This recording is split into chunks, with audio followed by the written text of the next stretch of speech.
యోబు గ్రంథము 42వ అధ్యాయము 10 నుండి. మరియు యోబు తన స్నేహితుల నిమిత్తము ప్రార్థన చేసినప్పుడు యెహోవా అతనికి క్షేమస్థితిని మరలా అతనికి దయచేసెను. మరియు యోబునకు పూర్వము కలిగిన దానికంటే రెండంతలు అధికముగా యెహోవా అతనికి దయచేసెను. అప్పుడు అతని సహోదరులందరూ, అతని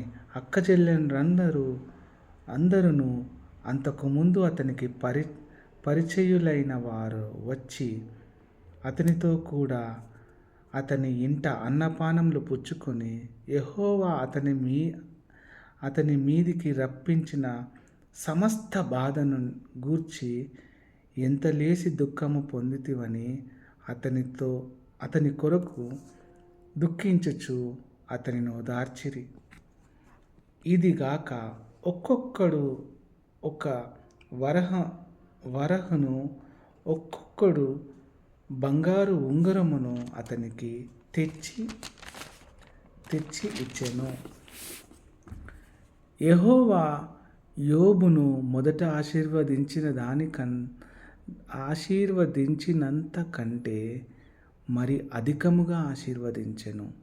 అతనికి 14,000 గొర్రెలును, 6,000 ఒంటెలను, 1,000 జతల ఎడ్లను, 1,000 ఆడుగాడిదలను కలిగెను.